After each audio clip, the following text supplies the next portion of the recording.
ਸਤਿ ਸ਼੍ਰੀ ਅਕਾਲ ਜੀ ਸਾਰਿਆਂ ਨੂੰ। ਮੈਂ ਸਿਮਰਨਜੋਤ ਸਿੰਘ ਮੱਕੜ। ਹੁਣੇ ਮੰਦਭਾਗੀ ਖਬਰ ਆਈ ਹੈ ਕਿ ਯੂਕਰੇਨ ਦੇ ਵਿੱਚ ਇੱਕ ਭਾਰਤੀ ਵਿਦਿਆਰਥੀ ਨੂੰ ਰਸ਼ੀਅਨ ਫੋਰਸਸ ਨੇ ਜਿਹੜਾ ਉਹ ਉੱਥੇ ਮਾਰ ਦਿੱਤਾ ਹੈ। ਇਸ ਪੂਰੇ ਜਿੰਨੇ ਦਿਨ ਤੋਂ ਇਹ ਘਟਨਾ ਚੱਲ ਰਹੀ ਹੈ, ਕਿਉਂਕਿ ਬਹੁਤ ਸਾਰੇ ਲੋਕ ਭਾਰਤ ਦੇ ਵਿੱਚ ਜਦੋਂ ਇਹਦੀ ਚਰਚਾ ਕਰ ਰਹੇ ਰਸ਼ੀਆ ਯੂਕਰੇਨ ਵਾਰ ਦੀ, ਤਾਂ ਕ੍ਰਿਟਿਕਸ ਜਿਹੜੇ ਨੇ ਉਹ ਮੀਡੀਆ ਦੇ ਉੱਤੇ ਵੀ ਇਹ ਸਵਾਲ ਕਰ ਰਹੇ ਆ। ਉਹ ਲਗਾਤਾਰ ਇਹ ਕਹਿ ਰਹੇ ਆ ਕਿ ਜੰਗ ਉੱਥੇ ਲੱਗੀ ਹੈ ਔਰ ਭਾਰਤੀ ਮੀਡੀਆ ਨੂੰ ਜਿਹੜਾ ਆਪਣੇ ਮੁਲਕ ਦੇ ਮਸਲੇ ਮਸਾਇਲ ਛੱਡ ਕੇ ਤੇ ਰਸ਼ੀਆ ਤੇ ਯੂਕਰੇਨ ਦੀ ਚਰਚਾ ਕਰਨ ਦੀ ਜਿਹੜਾ ਉਹ ਪਈ ਹੈ। ਤਾਂ ਜਦੋਂ ਤੁਸੀਂ ਵਰਲਡ ਪੋਲਿਟਿਕਸ ਨੂੰ ਸਮਝਦੇ ਹੋ ਔਰ ਉਹਦਾ ਇੰਪੈਕਟ ਤੁਹਾਡੇ ਤੇ ਕੀ ਪੈਂਦਾ ਹੈ, ਇਹ ਜਦੋਂ ਤੱਕ ਤੁਸੀਂ ਨਹੀਂ ਜਾਣਦੇ ਔਰ ਨਹੀਂ ਸਮਝਦੇ, ਤਾਂ ਉਦੋਂ ਇਸ ਗੱਲ ਨੂੰ ਵੀ ਸਮਝਣਾ ਔਖਾ ਹੈ ਕਿ ਕੀ ਮੀਡੀਆ ਨੂੰ ਰਸ਼ੀਆ ਯੂਕਰੇਨ ਵਾਰ ਦੀ ਗੱਲ ਕਰਨੀ ਚਾਹੀਦੀ ਹੈ ਜਾਂ ਨਹੀਂ ਕਰਨੀ ਚਾਹੀਦੀ। ਸੋ ਸਭ ਤੋਂ ਪਹਿਲਾਂ ਤਾਂ ਇਹ ਗੱਲ ਹੈ ਕਿ ਜਦੋਂ ਹੁਣ ਪਹਿਲਾ ਸੇਕ ਸਾਨੂੰ ਲੱਗਿਆ, ਸਾਡੇ ਇੱਕ ਨੌਜਵਾਨ ਦੀ ਮੌਤ ਉੱਥੇ ਹੋਈ ਹੈ ਔਰ ਪਹਿਲਾ ਸੇਕ ਇਸ ਤਰ੍ਹਾਂ ਹੈ ਕਿ ਇੱਕ ਨੌਜਵਾਨ ਸਾਡਾ ਉੱਥੇ ਜਦੋਂ ਮਾਰਿਆ ਗਿਆ ਹੈ ਯੂਕਰੇਨ ਦੇ ਵਿੱਚ, ਤਾਂ ਇਸ ਗੱਲ ਤੋਂ ਤੁਹਾਨੂੰ ਪਹਿਲਾਂ ਅੰਦਾਜ਼ਾ ਲੱਗ ਗਿਆ ਹੋਣਾ ਹੈ ਕਿ ਇਸ ਬਾਰੇ ਗੱਲ ਕਰਨੀ ਚਾਹੀਦੀ ਹੈ ਜਾਂ ਨਹੀਂ ਕਰਨੀ ਚਾਹੀਦੀ, ਇਸ ਦੀ ਚਰਚਾ ਹੋਣੀ ਚਾਹੀਦੀ ਹੈ ਜਾਂ ਨਹੀਂ ਹੋਣੀ ਚਾਹੀਦੀ। ਕਿੰਨੀ ਇੰਪੋਰਟੈਂਟ ਹੈ ਸਾਡੇ ਵਾਸਤੇ ਕਿ ਜੇ ਰਸ਼ੀਆ ਯੂਕਰੇਨ ਦੀ ਵਾਰ ਚੱਲ ਰਹੀ ਹੈ, ਅਮਰੀਕਾ ਔਰ ਯੂਰਪ ਜਿਹੜਾ ਉਹ ਵੈਸਟ ਦੀ ਜਿਹੜੇ ਵਲਾਦੀਮਿਰ ਪੁਤਿਨ ਹੁਣੇ ਗੱਲ ਕਰ ਰਹੇ ਹੋ, ਔਰ ਇੰਡੀਆ ਦੀ ਭੂਮਿਕਾ ਉਹਦੇ 'ਚ ਕੀ ਰਹਿ ਜਾਂਦੀ ਹੈ। ਜਦੋਂ ਇਹ ਸਾਰੇ ਐਸਪੈਕਟਸ ਨੂੰ ਤੁਸੀਂ ਨਹੀਂ ਸਮਝਦੇ, ਨਹੀਂ ਜਾਣਦੇ, ਤਾਂ ਫਿਰ ਇਹ ਵੀ ਜਿਹੜਾ ਡਿਸਾਈਡ ਕਰਨਾ ਔਖਾ ਹੈ ਕਿ ਇਹਦੇ ਬਾਰੇ ਸਾਡੇ ਮੁਲਕ 'ਚ ਚਰਚਾ ਹੋਣੀ ਚਾਹੀਦੀ ਹੈ ਨਹੀਂ। ਇਹ ਇੱਕ ਗੱਲ ਹੈ। ਦੂਜੀ ਗੱਲ ਹੈ ਭਾਰਤੀ ਸਰਕਾਰ ਦੇ ਫੇਲੀਅਰ ਦੀ। ਭਾਰਤੀ ਸਰਕਾਰ ਫੇਲੀਅਰ, ਇੱਕ ਪਾਸੇ ਦੇਖੋ ਪੂਰੀ ਦੁਨੀਆ 'ਚ ਚਰਚਾ ਹੋਈ ਕਿ ਯੂਕਰੇਨ ਦਾ ਜਿਹੜਾ ਵਜ਼ੀਰ ਹੈ ਉਹ ਕਿਸ ਤਰੀਕੇ ਨਾਲ ਕਹਿ ਰਿਹਾ ਕਿ ਅਸੀਂ ਪਿੱਠ ਨਹੀਂ ਦਿਖਾਵਾਂਗੇ ਔਰ ਅਸੀਂ ਲੜਾਂਗੇ, ਔਰ ਜੇ ਰਸ਼ੀਆ ਸਾਡੇ ਘਰ ਤੱਕ ਆਊਗਾ ਤਾਂ ਅਸੀਂ ਲੜਾਂਗੇ, ਔਰ ਉਹਦੀ ਚਰਚਾ ਹੋ ਰਹੀ ਹੈ। ਦੂਜੇ ਪਾਸੇ ਸਭ ਤੋਂ ਪਹਿਲਾਂ ਜਿਹੜੀ ਹੈ ਕਿ ਇਸ ਹਵਾਲੇ ਨਾਲ ਗੱਲ ਕਰਨੀ ਬੜੀ ਲਾਜ਼ਮੀ ਹੈ ਕਿ ਸਾਡੀ ਸਰਕਾਰ ਦੀ ਇਹਦੇ 'ਚ ਭੂਮਿਕਾ ਕੀ ਰਹੀ, ਫੇਲੀਅਰ ਕਿੱਥੇ ਰਿਹਾ, ਔਰ ਸਰਕਾਰ ਜਿਹੜੀ ਹੈ ਉਹ ਕੀ ਕਰ ਸਕਦੀ ਸੀ ਜੋ ਨਹੀਂ ਕਰ ਸਕੀ। ਹਾਲਾਂਕਿ ਜਿਹੜਾ ਨੈਸ਼ਨਲ ਮੀਡੀਆ ਹੈ ਉਹਨੇ ਇਸ ਬਾਰੇ ਨਾ ਤਾਂ ਚਰਚਾ ਕਰਨੀ ਹੈ, ਨਾ ਉਹ ਤੁਹਾਨੂੰ ਇਹ ਦੱਸੂਗਾ ਕਿ ਫੇਲੀਅਰ ਕੀ ਹੈ। ਫੇਲੀਅਰ ਇਹ ਹੈ ਕਿ ਲਗਭਗ ਅੱਜ ਤੋਂ 3 ਤੋਂ 4 ਦਿਨ ਪਹਿਲਾਂ ਮੈਂ ਬਿਲਕੁਲ ਪੰਜਾਬ ਦੇ ਹਵਾਲੇ ਤੋਂ ਗੱਲ ਕਰਨੀ ਚਾਹੂੰਗਾ। ਉਹ ਇਸ ਕਰਕੇ ਕਿ ਮੇਰੇ ਆਪਣੇ ਇੱਕ ਨੌਨ ਫਰੀਦਕੋਟ ਦੇ ਵਿੱਚ ਉਹਨਾਂ ਦੀ ਕਾਲ ਆਂਦੀ ਹੈ ਥੋੜੇ ਦਿਨ ਪਹਿਲਾਂ, ਔਰ ਉਹ ਮੈਨੂੰ ਕਹਿੰਦੇ ਨੇ ਕਿ ਐਂ ਕਰਕੇ ਆਪਣੀ ਬੇਟੀ ਉੱਥੇ MBBS ਕਰਨ ਗਈ ਹੋਈ ਹੈ। ਸਾਰੇ ਤੁਹਾਨੂੰ ਪਤਾ ਹੈ ਤਕਰੀਬਨ ਸਟੂਡੈਂਟਸ ਉੱਥੇ ਮੈਡੀਕਲ ਦੀ ਪੜ੍ਹਾਈ ਕਰਨ ਜਿਹੜੇ ਗਏ ਹੈ, ਔਰ ਇਸ ਕਰਕੇ ਪਰਿਵਾਰ ਬਹੁਤ ਪਰੇਸ਼ਾਨ ਹੈ ਔਰ ਕੁਝ ਕੀਤਾ ਜਾਵੇ।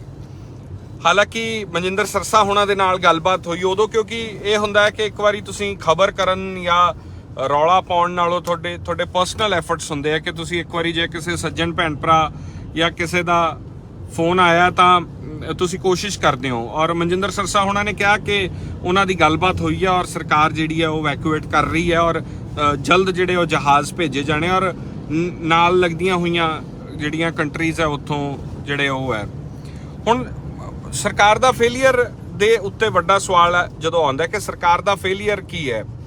ਲਗਭਗ 13 ਤਰੀਕ ਤੋਂ ਇਹ ਰੌਲਾ ਪੈਣਾ ਸ਼ੁਰੂ ਹੋ ਗਿਆ ਸੀ ਵਰਲਡ ਵਾਈਡ। ਚਰਚਾਵਾਂ ਖਬਰਾਂ ਆਉਣ ਲੱਗ ਗਈਆਂ ਸੀਗੀਆਂ 13 ਤਰੀਕ ਤੋਂ ਕਿ ਯੂਕਰੇਨ ਦੇ ਉੱਤੇ ਰਸ਼ੀਆ ਹਮਲਾ ਕਰ ਸਕਦਾ ਹੈ, ਔਰ ਇੰਟੈਲੀਜੈਂਸਸ ਹੁੰਦੀਆਂ। ਸਰਕਾਰ ਜਿਹੜੀ ਹੈ ਤੁਹਾਡੇ ਤੇ ਮੇਰੇ ਤਰ੍ਹਾਂ ਨਹੀਂ ਸੋਚਦੀ। ਸਰਕਾਰ ਜਿਹੜੀ ਹੈ ਉਹ ਇੱਕ ਆਮ ਨਾਗਰਿਕ ਦੀ ਤਰ੍ਹਾਂ ਨਹੀਂ ਸੋਚਦੀ।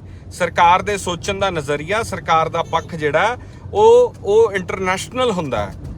ਸਰਕਾਰ ਦੇ ਹਰ ਦੁਨੀਆ ਦੇ ਹਰ ਕੋਨੇ ਦੇ ਉੱਤੇ ਹਰ ਕੰਟਰੀ ਦੀ ਆਪਣੀ ਡਿਪਲੋਮੈਟਿਕ ਜਿਹੜੇ ਸਬੰਧ ਤਾਂ ਹੁੰਦੇ ਹੀ ਨੇ, ਨਾਲ ਹੀ ਨਾਲ ਹਰ ਮੁਲਕ ਦੇ ਵਿੱਚ ਤੁਹਾਡੇ ਇੰਟੈਲੀਜੈਂਸਸ ਵੀ ਹੁੰਦੀਆਂ, ਔਰ ਇਹ ਗੱਲ ਛੁਪੀ ਥੋੜੀ ਹੈ ਕੋਈ, ਇਹ ਸਾਰੀ ਦੁਨੀਆ ਨੂੰ ਪਤਾ ਹੁੰਦੀ ਹੈ ਕਿ ਹਰੇਕ ਮੁਲਕ ਦੀ, ਸਾਡੇ ਮੁਲਕ 'ਚ ਵੀ ਬੈਠੇ ਹੋਣਗੇ, ਪੂਰੀ ਦੁਨੀਆ ਦੇ ਮੁਲਕ ਦੀ ਇੰਟੈਲੀਜੈਂਸ ਸਾਡੇ ਮੁਲਕ 'ਚ ਵੀ ਬੈਠੀ ਹੁੰਦੀ ਹੈ, ਜੋ ਆਪਣੇ ਮੁਲਕਾਂ ਨੂੰ ਰਿਪੋਰਟ ਦੇ ਰਹੀ ਹੁੰਦੀ ਹੈ ਕਿ ਇੱਥੋਂ ਦੇ ਹੁਣ ਕੀ ਹਾਲਾਤ ਬਣ ਰਹੇ ਹੈ, ਉੱਥੋਂ ਦੇ ਕੀ ਬਣ ਰਹੇ। ਸਿਮਿਲਰਲੀ ਜਦੋਂ ਇਹ ਚੀਜ਼ਾਂ ਪਤਾ ਲੱਗਣ ਲੱਗੀਆਂ ਸੀ ਤਾਂ ਲੀਬੀਆ ਦੀ ਇੱਕ ਬੜੀ ਚਰਚਾ ਆ ਰਹੀ ਹੈ। ਕੱਲ ਤੋਂ ਗ੍ਰਾਫਿਕਸ ਬੜੇ ਵਾਇਰਲ ਹੋ ਰਹੇ ਆ ਕਿ ਲੀਬੀਆ 'ਚ ਜਦੋਂ ਸਿਵਲ ਵਾਰ ਹੋਈ ਸੀ ਤਾਂ ਉਦੋਂ ਚੁੱਪਚਾਪ ਕਿਵੇਂ ਭਾਰਤੀਆਂ ਨੂੰ ਕੱਢ ਲਿਆ ਗਿਆ ਸੀਗਾ। ਉਹ ਪੋਲੀਟੀਕਲ ਕੰਪੈਰੀਜ਼ਨ ਹੋ ਰਹੇ ਕਾਂਗਰਸ ਦੀ ਤੇ BJP। ਹਾਲਾਂਕਿ ਅਸੀਂ ਉਹ ਨਹੀਂ ਕਰ ਰਹੇ। ਅਸੀਂ ਇਹ ਸਵਾਲ ਕਰ ਰਹੇ ਹਾਂ ਕਿ ਸਰਕਾਰ ਨੂੰ ਜਦੋਂ ਪਤਾ ਸੀਗਾ 13 ਤਰੀਕ ਤੋਂ ਇਹ ਰੌਲਾ ਪੈਣਾ ਸ਼ੁਰੂ ਹੋ ਗਿਆ ਸੀ ਤਾਂ ਪਹਿਲੀ ਗੱਲ ਸਟੂਡੈਂਟਸ ਨੂੰ ਅਵੇਅਰ ਨਹੀਂ ਕੀਤਾ ਗਿਆ ਔਰ ਬਹੁਤ ਤੁਰੰਤ ਫੈਸਲਾ ਨਹੀਂ ਲਿਆ ਗਿਆ। ਹੁਣ ਕਿਹਾ ਕੀ ਜਾ ਰਿਹਾ, ਅੱਜ ਐਮਬੈਸੀ ਨੇ ਕੀ ਕਿਹਾ, ਜਦੋਂ ਰਸ਼ੀਆ ਦੀ ਫੌਜ ਜਿਹੜੀ ਆ ਉਹ ਕੀਵ ਦੇ ਉੱਤੇ ਚੜ੍ਹ ਆਈ ਤਾਂ ਅੱਜ ਕਿਹਾ ਜਾ ਰਿਹਾ ਕੀਵ ਖਾਲੀ ਕਰ ਦਿਓ। ਕਿਵੇਂ ਖਾਲੀ ਕਰਨਗੇ ਉਹ ਸਟੂਡੈਂਟਸ? ਉਹ 6 ਦਿਨ ਤੋਂ ਜਿਹੜੇ ਮੈਟਰੋ ਸਟੇਸ਼ਨਾਂ ਤੇ ਬੈਠੇ ਆ, ਜਿਹੜੇ ਬਾਈ ਜੀ ਡਰਾਈਵ ਨਹੀਂ ਕਰ ਰਿਹਾ ਮੈਂ, ਕਾਈਂਡਲੀ ਜੇ ਤੁਸੀਂ ਗੁਰਪ੍ਰੀਤ ਸਿੰਘ ਜੀ, ਮੈਂ ਨਾਲ ਦੀ ਸੀਟ ਤੇ ਬੈਠਾ ਔਰ ਮੈਨੂੰ ਲੱਗਦਾ ਕਿ ਇਹ ਵੀ ਆਦਤ ਬਣ ਗਈ ਸਾਡੀ ਕਿ ਅਸੀਂ ਇਸ ਤਰ੍ਹਾਂ ਦੀ ਗੱਲ ਜ਼ਰੂਰ ਕਰਨੀ ਹੁੰਦੀ ਹੈ। ਸੋ ਮੈਂ ਇਹ ਕਹਿ ਰਿਹਾ ਸੀ ਕਿ ਸਰਕਾਰ ਦਾ ਫੇਲੀਅਰ ਹੈ ਔਰ ਸਰਕਾਰ ਦਾ ਫੇਲੀਅਰ ਇਸ ਕਰਕੇ ਹੈ ਕਿ ਸਰਕਾਰ ਨੂੰ ਇੰਨੇ ਦਿਨ ਤੋਂ ਪਤਾ ਸੀ ਤਾਂ ਇਵੈਕੂਏਸ਼ਨ ਪ੍ਰੋਸੈਸ ਜਿਹੜਾ ਹੈ ਉਹ ਉਦੋਂ ਵੀ ਸ਼ੁਰੂ ਹੋਣਾ ਚਾਹੀਦਾ ਸੀ। ਉਦੋਂ ਹਾਲੇ ਫਲਾਈਟਸ ਚੱਲ ਰਹੀਆਂ ਸੀਗੀਆਂ, ਹਮਲਾ ਨਹੀਂ ਹੋਇਆ ਸੀ। ਉਸ ਤੋਂ ਬਾਅਦ ਵੀ ਕਿ ਤੁਹਾਡੇ ਮੰਤਰੀ ਸਿਰਫ ਦਿੱਲੀ 에ਅਰਪੋਰਟ ਤੇ ਪਹੁੰਚਿਆ ਦਾ ਸਵਾਗਤ ਕਰਨ ਲਈ ਜਿਹੜਾ ਉਹ ਫੋਟੋਆਂ ਖਿਚਾਉਂਦੇ ਨੇ ਔਰ ਉੱਥੇ ਆ ਕੇ ਕਹਿੰਦੇ ਕਿ ਅਸੀਂ ਤੁਹਾਨੂੰ ਕੁਝ ਨਹੀਂ ਹੋਣ ਦੇਵਾਂਗੇ। ਜ਼ਾਹਰ ਜੀ ਗੱਲ ਹੈ, ਜਦੋਂ ਕੋਈ ਤੁਹਾਡੀ ਕੰਟਰੀ ਦੇ ਵਿੱਚ ਜਹਾਜ਼ ਲੈਂਡ ਹੋ ਗਿਆ ਉਸ ਤੋਂ ਬਾਅਦ ਤੱਕ ਤੁਸੀਂ ਕੁਝ ਹੋਣ ਹੀ ਨਹੀਂ ਦਿਓਗੇ ਉਹਨਾਂ ਨੂੰ। ਸਵਾਲ ਤਾਂ ਇਹ ਜਿਹੜੇ ਉੱਥੇ ਬੈਠੇ ਨੇ, ਜਿਨ੍ਹਾਂ ਦੇ ਉੱਤੇ ਹਮਲਾ ਹੋ ਰਿਹਾ, ਜਿਹੜੇ ਉੱਥੇ ਨੇ, ਉਹਨਾਂ ਵਾਸਤੇ ਤੁਹਾਡਾ ਕੀ ਪਲਾਨ ਹੈ?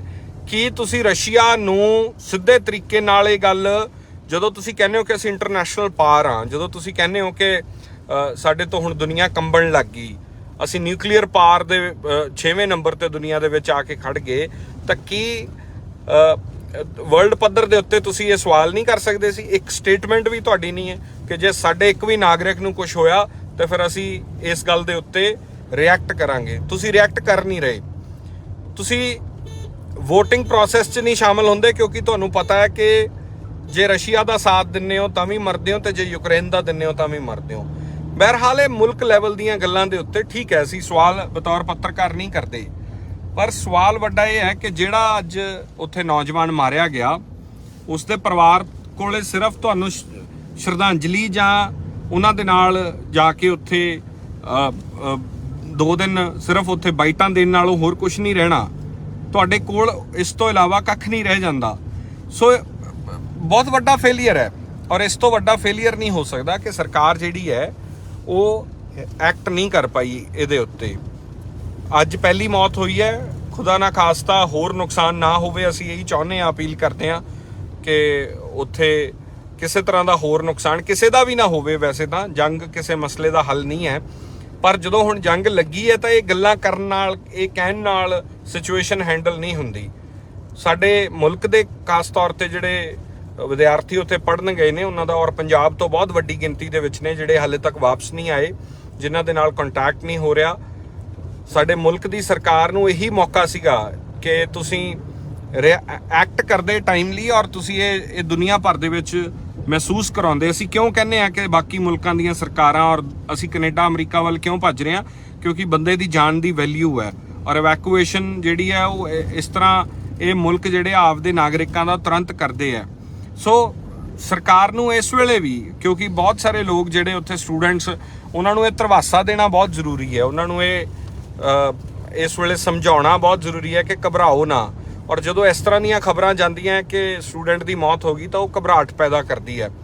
ਸੋ ਇਹ ਬੜਾ ਵੱਡਾ ਇੱਕ ਕੇਂਦਰ ਸਰਕਾਰ ਦਾ ਐਡਮਿਟ ਕਰਨਾ ਪਊਗਾ ਕਿ ਉਹ ਫੇਲੀਅਰ ਹੈ, ਪ੍ਰੈਸ਼ਰਾਈਜ਼ ਨਹੀਂ ਹੋ ਰਹੇ ਉਹ। ਔਰ ਮੈਨੂੰ ਲੱਗਦਾ ਹੈ ਕਿ ਆਪੋਜੀਸ਼ਨ ਦਾ ਵੀ ਇੱਕ ਫੇਲੀਅਰ ਹੈ ਕਿ ਆਪੋਜੀਸ਼ਨ ਉਸ ਪੱਧਰ ਦੇ ਉੱਤੇ ਸਰਕਾਰ ਦੇ ਉੱਤੇ ਪ੍ਰੈਸ਼ਰ ਨਹੀਂ ਪਾ ਰਹੀ, ਕਿ ਸਰਕਾਰ ਲੱਗ ਹੀ ਨਹੀਂ ਰਿਹਾ ਕਿ ਸਿੰਸੈਰਿਟੀ ਹੈ। ਹਾਲਾਂਕਿ ਤੁਹਾਨੂੰ ਜਿਹੜਾ ਨੈਸ਼ਨਲ ਮੀਡੀਆ ਦੇ ਉੱਤੇ ਤਾਂ ਇਸ ਤਰ੍ਹਾਂ ਦੀਆਂ ਹੈਡਲਾਈਨਸ ਮਿਲਦੀਆਂ ਕਿ ਪੁਤਿਨ ਮੋਦੀ ਤੋਂ ਡਰ ਗਿਆ ਔਰ ਪੁਤਿਨ ਜਿਹੜਾ ਉਹ ਮੋਦੀ ਤੋਂ ਘਬਰਾ ਰਿਹਾ ਹੈ, ਇਸ ਤਰ੍ਹਾਂ ਦੀਆਂ ਤੁਹਾਨੂੰ ਹੈਡਲਾਈਨਸ ਮਿਲਦੀਆਂ, ਪਰ ਇਹ ਸਵਾਲ ਕਰਨ ਵਾਲੀ ਹੈਡਲਾਈਨ ਕਿਤੇ ਨਹੀਂ ਮਿਲਣੀ ਕਿ ਅੱਜ ਜਿਹੜੀ ਮੌਤ ਹੋਈ ਹੈ ਕੀ ਸਰਕਾਰ ਉਸ ਦੀ ਜ਼ਿੰਮੇਵਾਰੀ ਲੈਂਦੀ ਹੈ? ਕੀ ਸਰਕਾਰ ਇਹ ਗੱਲ ਕਰਦੀ ਹੈ ਕਿ ਜਿਹੜੀ ਇਹ ਮੌਤ ਹੋਈ ਹੈ ਇਸ ਦੀ ਜ਼ਿੰਮੇਦਾਰ ਭਾਰਤ ਦੀ ਸਰਕਾਰ ਹੈ, ਇਸ ਦੀ ਜ਼ਿੰਮੇਦਾਰ ਮੌਜੂਦਾ ਨਿਜ਼ਾਮ ਹੈ? ਕੀ ਇਹ ਜ਼ਿੰਮੇਵਾਰੀ ਲੈਂਦੀ? ਤਾਂ ਇਹ ਬਹੁਤ ਵੱਡਾ ਸਵਾਲ ਹੈ ਕਿ ਜੋ ਜਿਹੜੇ ਉੱਥੇ ਹਾਲਾਤ ਨੇ, ਔਰ ਹਾਲਾਂਕਿ ਬਾਕੀ ਸੰਸਥਾਵਾਂ ਪਹੁੰਚ ਰਹੀਆਂ ਨੇ ਤਾਂ ਸਰਕਾਰ ਤੁਰੰਤ ਤੌਰ ਦੇ ਉੱਤੇ ਕਿਉਂ ਨਹੀਂ ਪਹੁੰਚਦੀ? ਸਰਕਾਰ ਤੁਰੰਤ ਤੌਰ ਦੇ ਉੱਤੇ ਐਕਟ ਕਿਉਂ ਨਹੀਂ ਕਰਦੀ? ਇਹ ਬਹੁਤ ਵੱਡਾ ਕੁਐਸਚਨ ਹੈ।